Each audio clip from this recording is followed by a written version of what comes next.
Ibadah keluarga malam ini ditayangkan dari kediaman keluarga Ibu Lani Mambu, Sektor 2. Pelayan firman adalah Ketua Majelis Jemaat GPIB Jemaat Immanuel Semarang. Dan kiranya firman yang tertabur menjadi berkat dalam rumah tangga dan keluarga kita sekalian. Kami mengucapkan selamat beribadah. Mari kita bersaat teduh.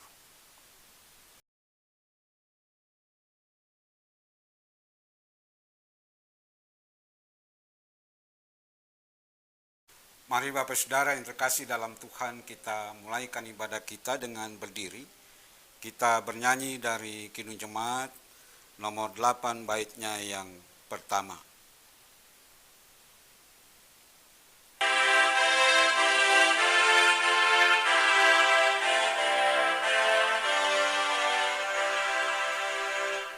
Bagimu Tuhan nyanyianku,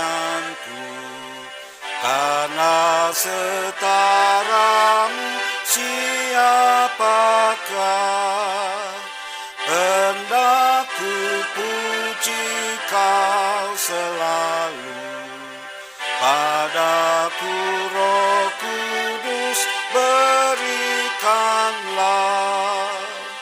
supaya dalam Kristus Putramu hidupku berkenan kepadamu. Mari kita berdoa. Ya Tuhan, dalam kebersamaan dengan keluarga, kami mau beribadah kepadamu. Dan kiranya ibadah ini berkenan di hadirat-Mu, dan dalam bimbingan Roh Kudus, kami juga menerima terang firman-Mu yang dibacakan dan kami merenungkannya untuk bertumbuh dalam kasih-Mu. Amin. Bapak Saudara yang terkasih dalam Tuhan, dengan tetap berdiri, kita membuka surat 1 Yohanes pasal 3, ayatnya yang ke-23 sampai ayatnya yang ke-24. Surat 1 Yohanes 3, ayat 23 sampai ayat 24 dibacakan demikian. Dan inilah perintahnya itu, supaya kita percaya akan nama Yesus Kristus, Anaknya, dan supaya kita saling mengasihi sesuai dengan perintah yang diberikan Kristus kepada kita. Barang siapa menurut segala perintahnya, ia diam di dalam Allah dan Allah di dalam dia. Dan demikianlah kita ketahui bahwa Allah ada di dalam kita, yaitu Roh yang telah Ia karuniakan kepada kita. Demikianlah pembacaan Alkitab, terpujilah Kristus Yesus. Haleluya. Haleluya, haleluya, haleluya.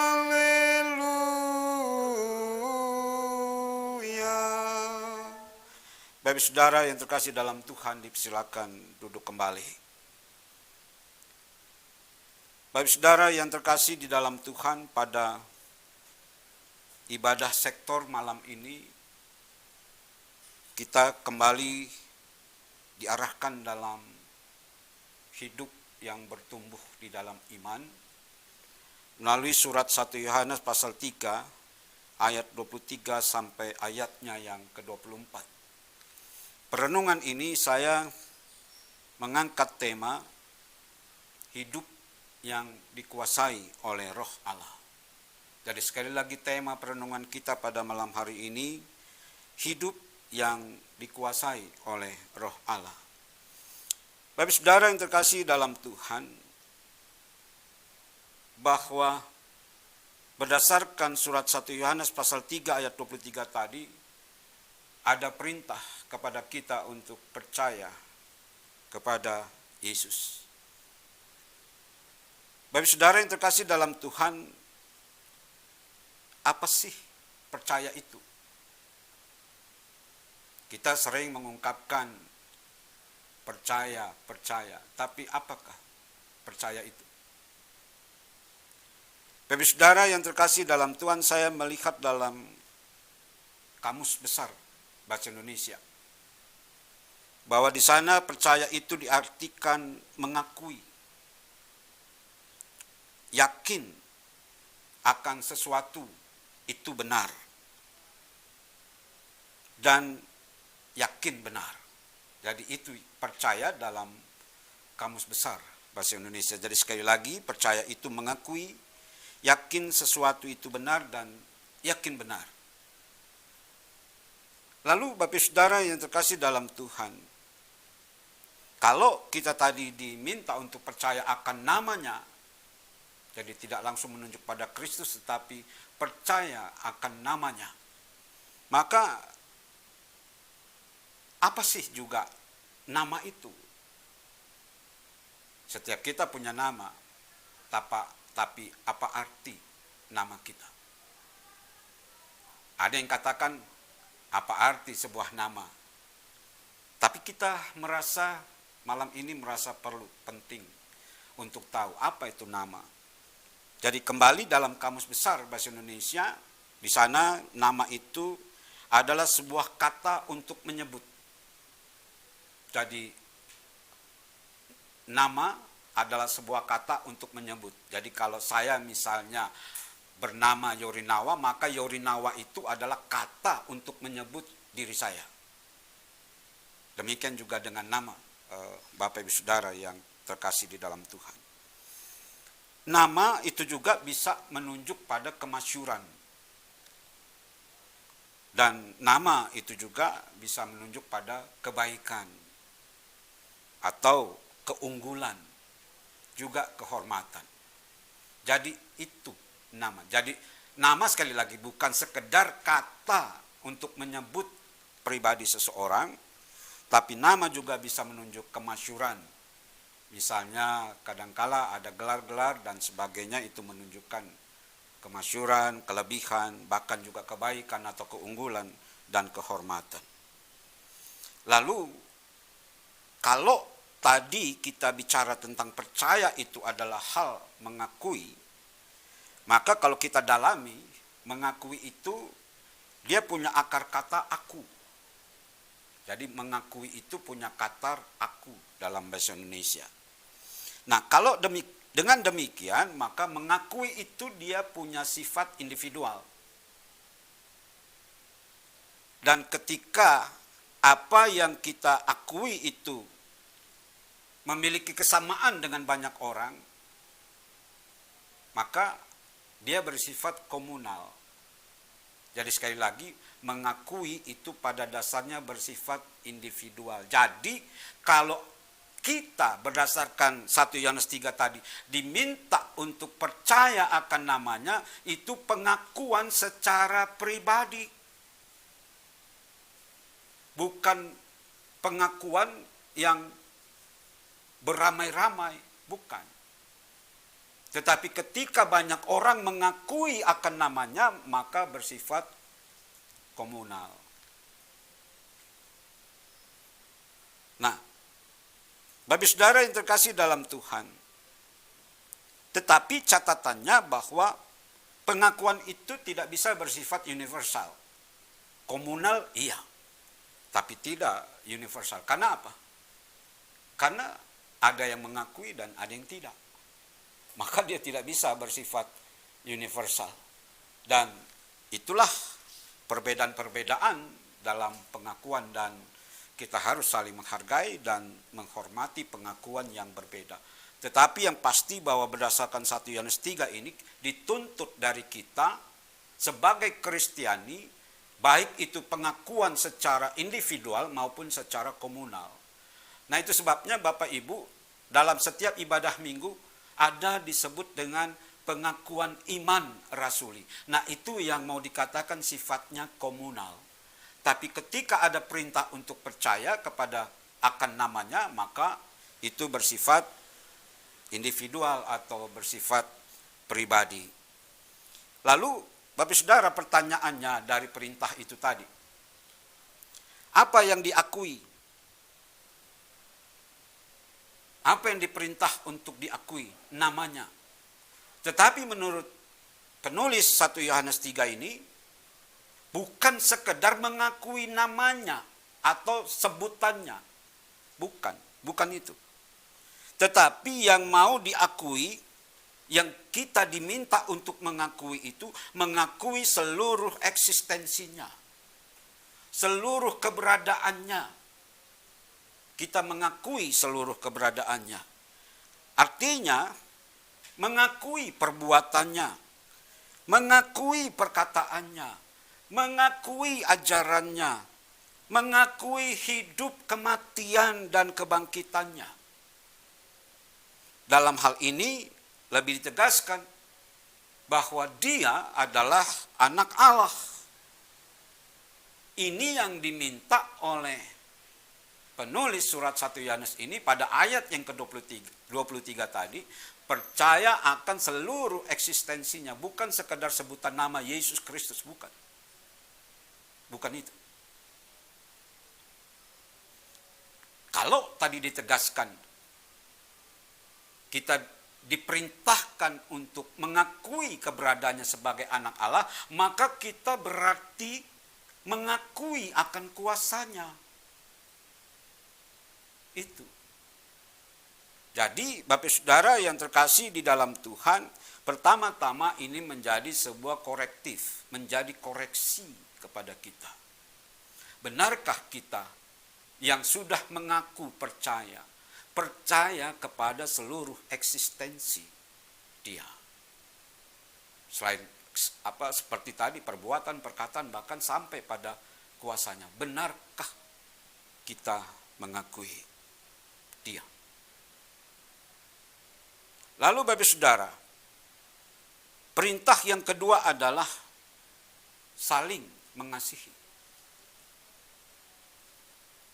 Membaca Kamus Besar Bahasa Indonesia, akar kata dari mengasihi, kasih, itu adalah asih.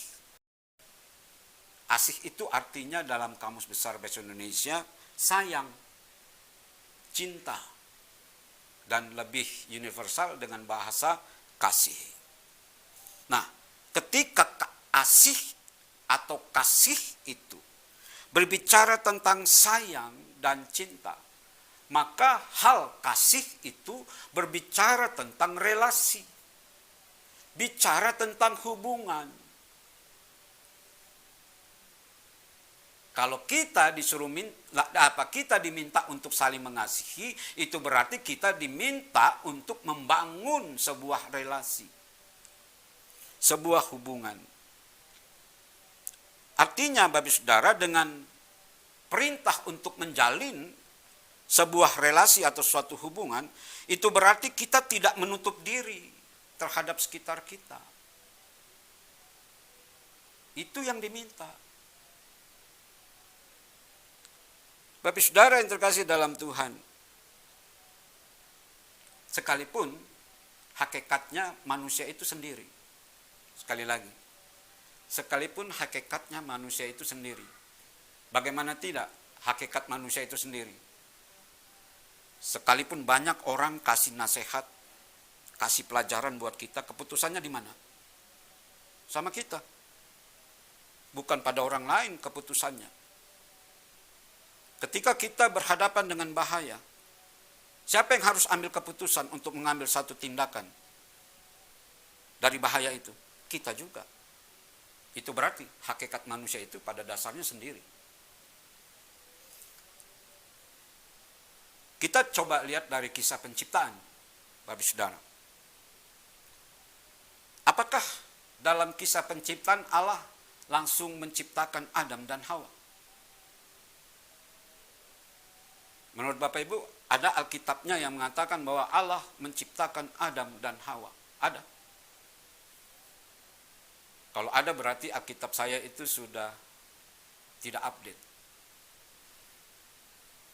Tapi saya yakin dengan Alkitab saya masih yakin dengan Alkitab saya, bahwa pertama kali Allah menciptakan Adam sebagai nama pribadi. Kemudian Allah menciptakan Hawa. Jadi tidak langsung dua. Kenapa Allah menciptakan Adam dulu? Sebab itu tadi saya katakan hakikatnya manusia itu sendiri. Lalu kenapa Allah menempatkan Hawa di samping Adam? Tentunya Bapak Saudara adalah supaya Adam tidak kesunyian. Bayangkan di Taman Firdaus dia sendiri, masa dia cuma bicara dengan hewan-hewan? Allah itu ngerti loh dengan Adam, makanya dia kasih Hawa.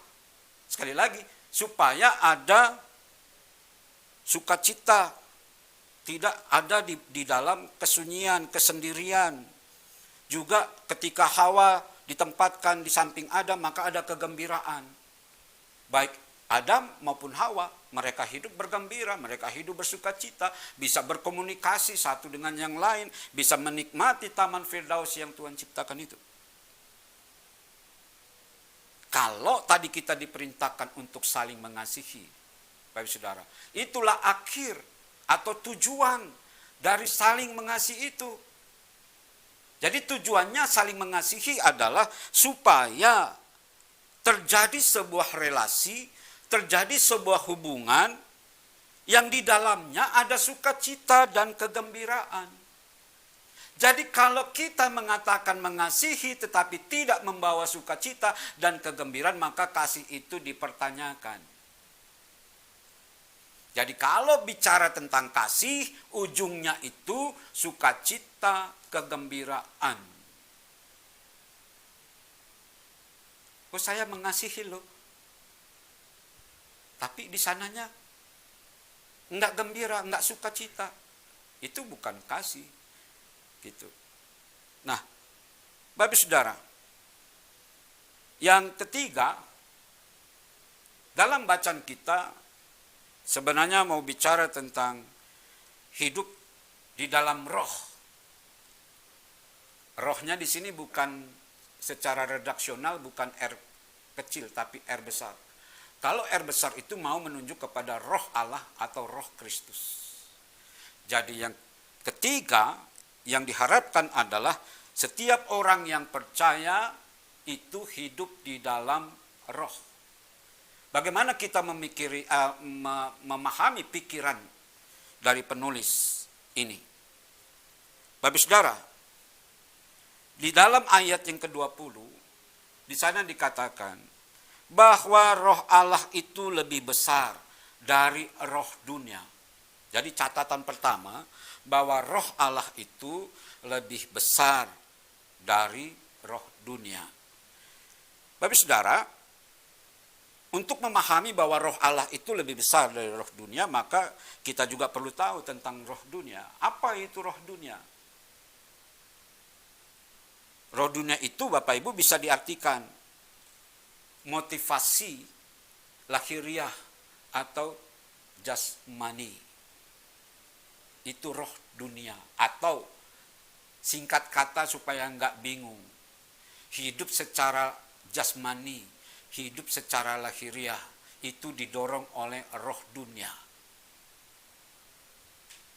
Nah, Bapak Saudara, kenapa dikatakan roh Allah itu lebih besar dari roh dunia yang bersifat lahiriah dan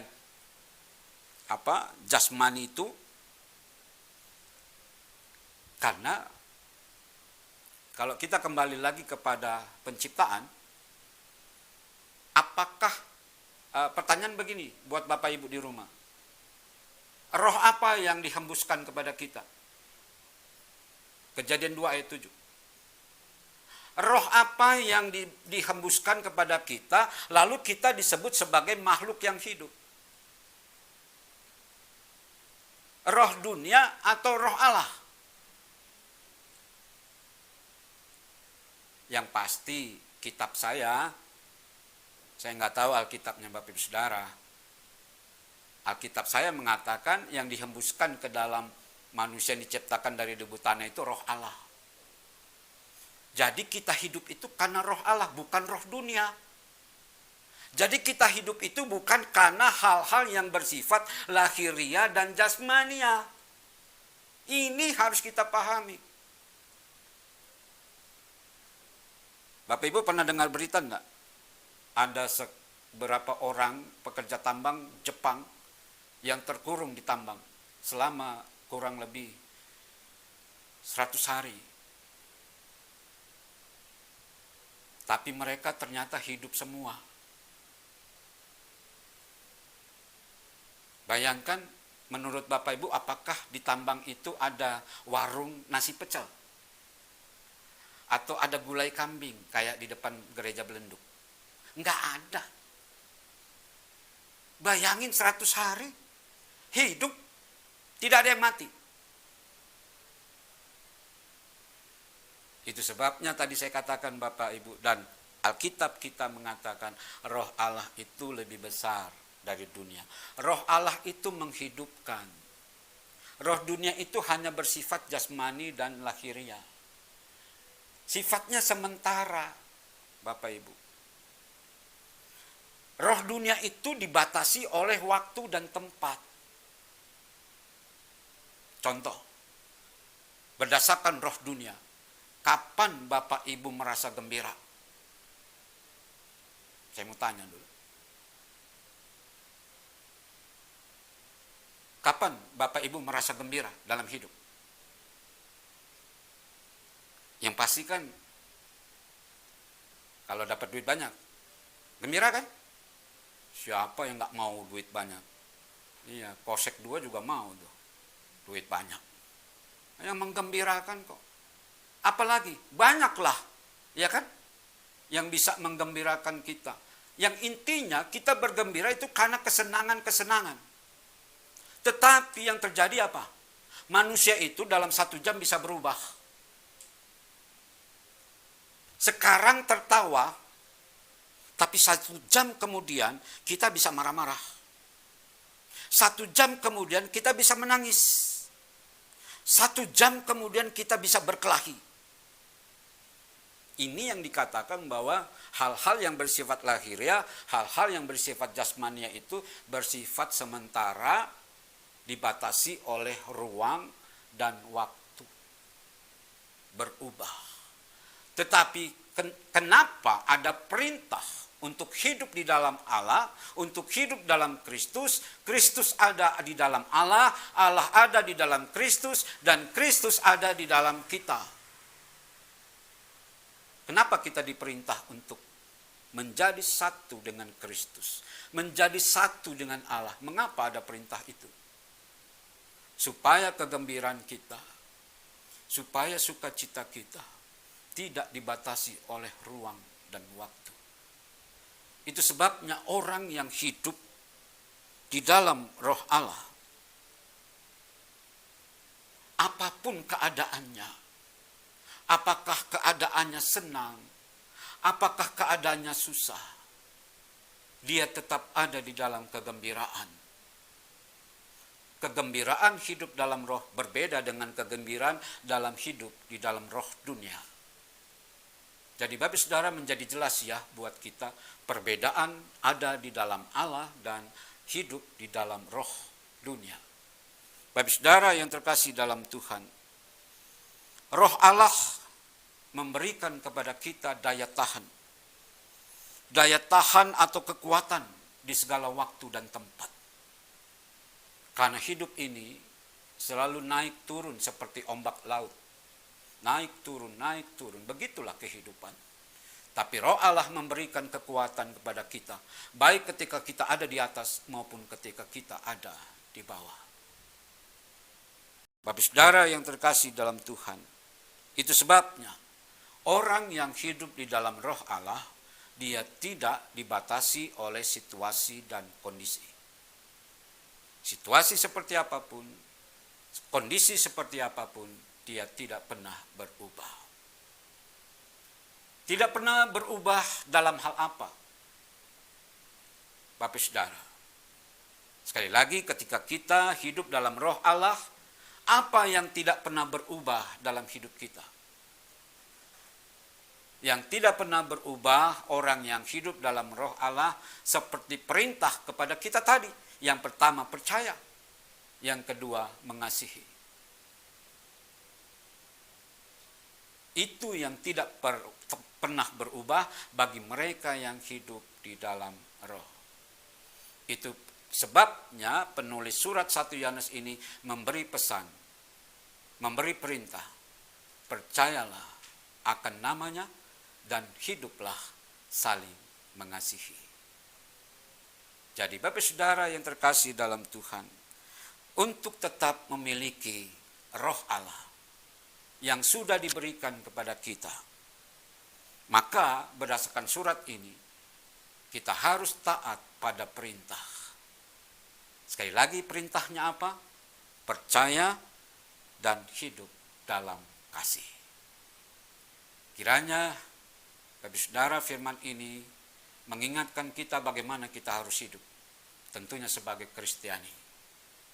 Tidak terlalu muluk-muluk yang menjadi harapan.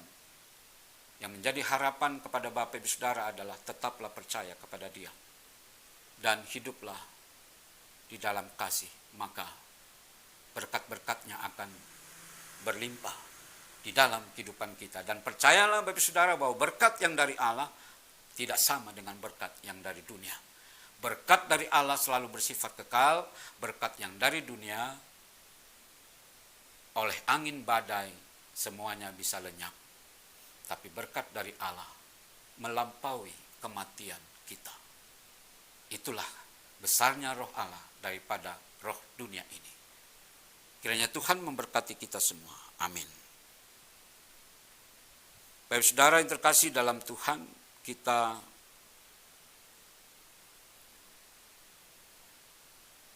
menyambut perenungan kita dengan bernyanyi dari Kidung Jemaat 388. Kidung Jemaat 388, baitnya yang pertama.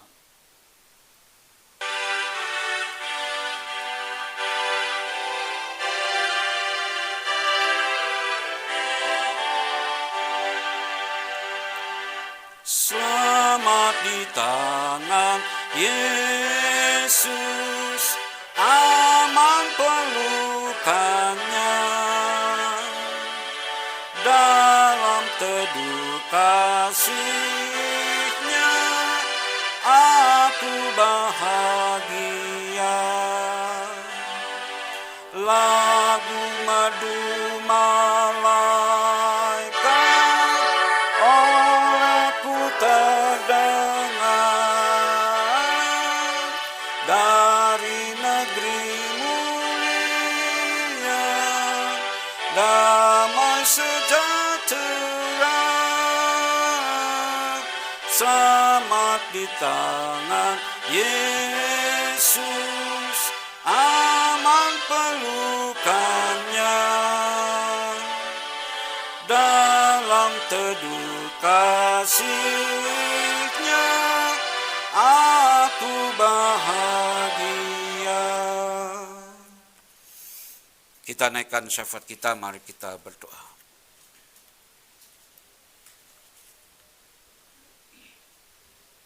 Ya Tuhan, ya Bapa, kami sudah mendengarkan firman-Mu. Jauhkan kami untuk mengeraskan hati,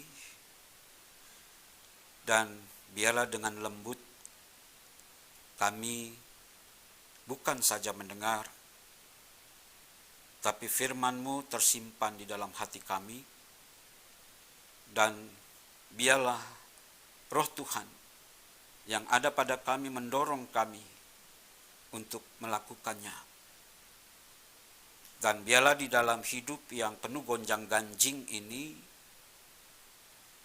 kami tetap percaya kepadamu. Apalagi di tengah-tengah pandemi COVID-19 yang juga mempengaruhi sendi-sendi ekonomi, baik itu dalam kehidupan bangsa dan negara, juga dalam kehidupan dalam berkeluarga. Tapi biarlah firman-Mu pada malam hari ini menjadi satu dorongan yang kuat agar kami tetap percaya.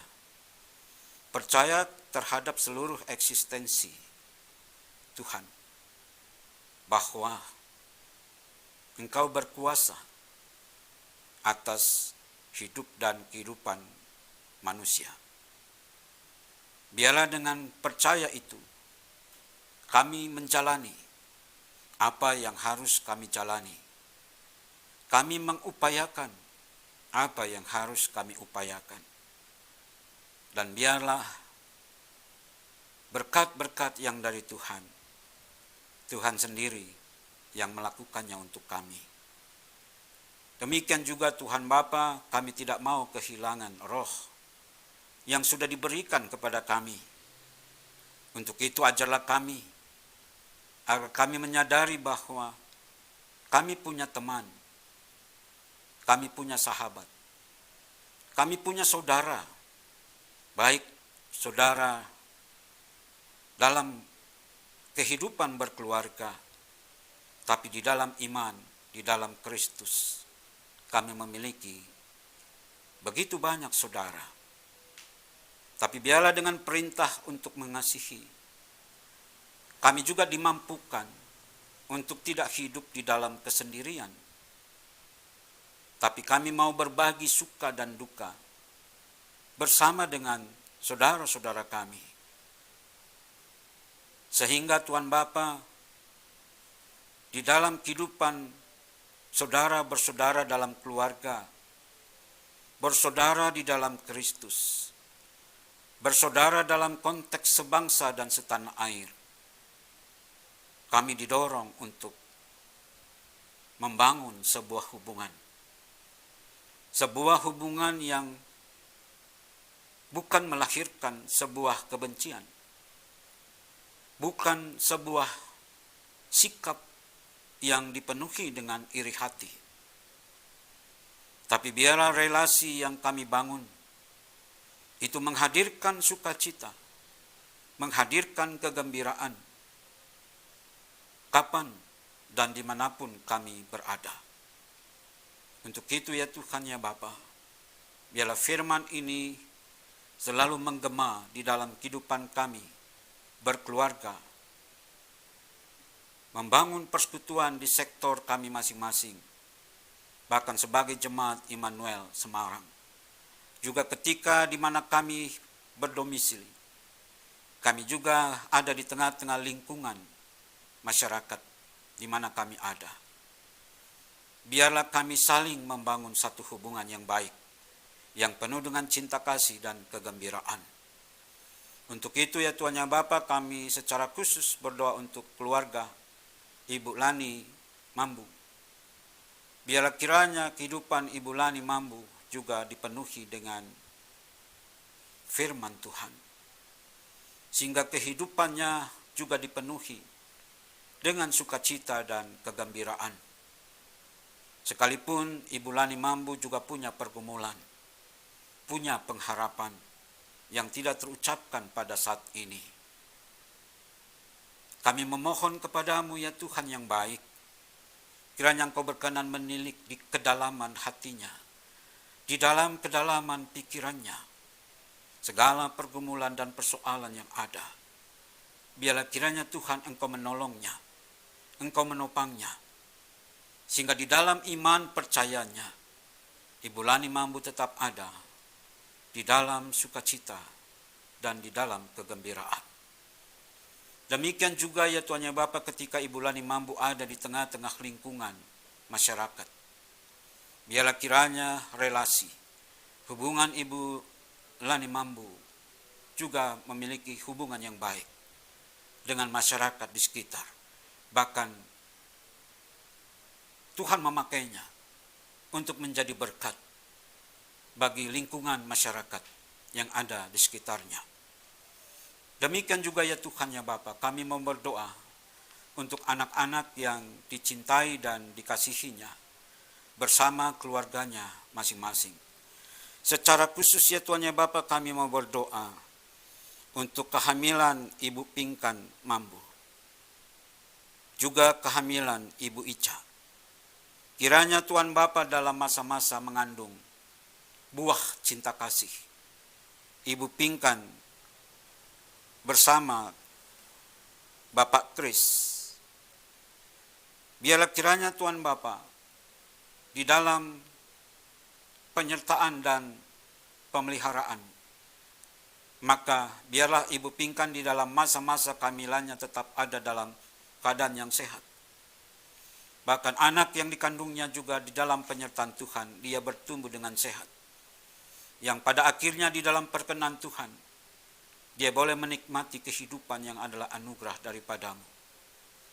Dan pada saatnya nanti ketika terjadi persalinan, kiranya Tuhan menolong Ibu Pinkan, sehingga proses persalinan itu dapat berjalan dengan baik. Ya Tuhan ya Bapa, lebih daripada itu kami juga memohon berkat-Mu atas apa yang ditekuni dalam pekerjaan Bapak Christopher. Biarlah jerih payahnya tidak menjadi sia-sia, tapi setiap tetesan keringatnya menjadi berkat dalam kehidupan rumah tangga dan keluarganya. Demikian juga bagi keluarga Richard Mambu.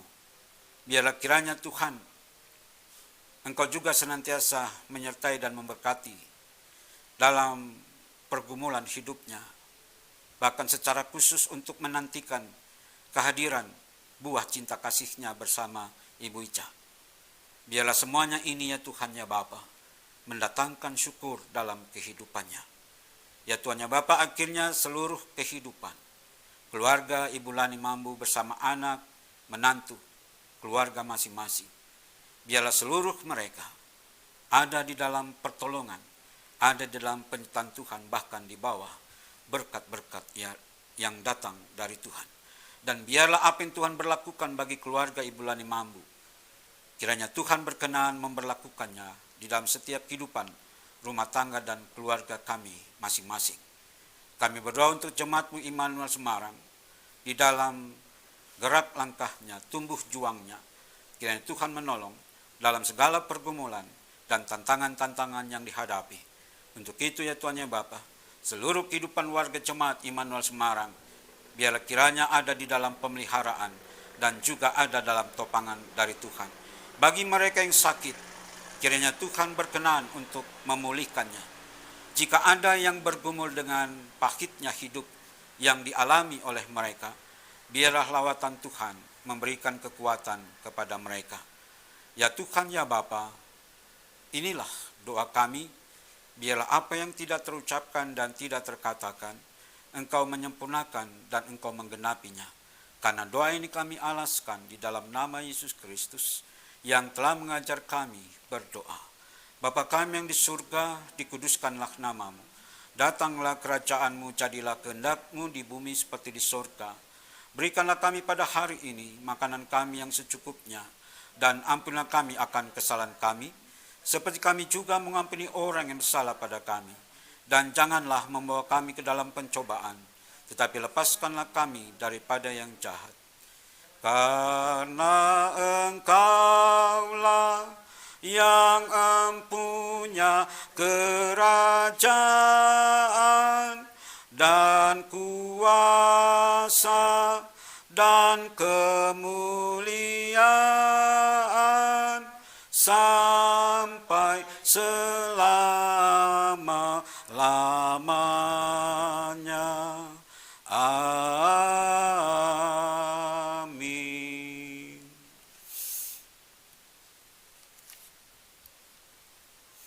Bapak saudara yang terkasih dalam Tuhan, kita diberi kesempatan untuk menyerahkan persembahan syukur yang sudah kita siapkan bersama dengan didasari apa yang tertulis di dalam surat 2 Korintus 9 ayat 7. 2 Korintus 9 ayatnya yang ke-7. Yang berkata demikian, hendaklah masing-masing memberikan menurut kerelaan hatinya, jangan dengan sedih hati atau karena paksaan, sebab Allah mengasihi orang yang memberi dengan sukacita. Demikianlah firman Tuhan. Sambil pun diedarkan, kita bernyanyi dari Kidung Jemaat 295, baitnya yang pertama. Kidung Jemaat 295. Baitnya yang pertama.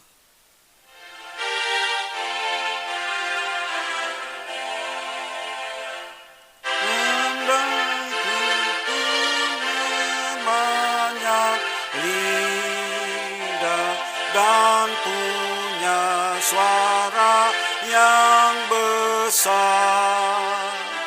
Akan ku gubah mada indah dan ku menyanyi bergema memuji kasih Allahku yang dicurahkan padaku. Bapak Saudara, mari kita berdiri. Kita bawa persembahan syukur ini ke dalam doa. Mari kita berdoa. Ya Tuhan, terimalah persembahan syukur kami ini, karena kami memberikannya kepadamu dengan sukacita. Amin. Bapak Saudara yang terkasih dalam Tuhan, dengan tetap berdiri, kita akan akhiri ibadah kita. Janganlah berbuat seperti itu, kata firman Tuhan. Taat dan setialah, beribadahlah kepada Tuhan. Kita bernyanyi dari Kidung Jemaat 457, baitnya yang pertama. Kidung Jemaat 457.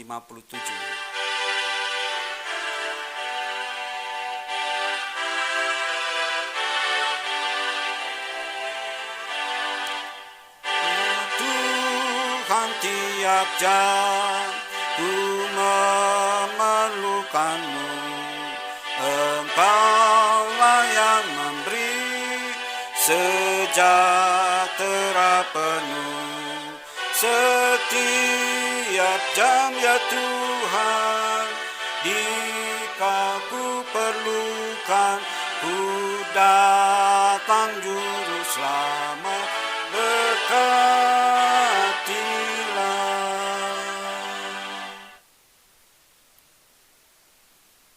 Mari kita berdoa. Ya Tuhan, kasih karunia-Mu, pertolongan dan penyertaan Roh Kudus-Mu, kiranya menyertai kami sekalian dari sekarang dan selamanya. Amin. Amin. Amin.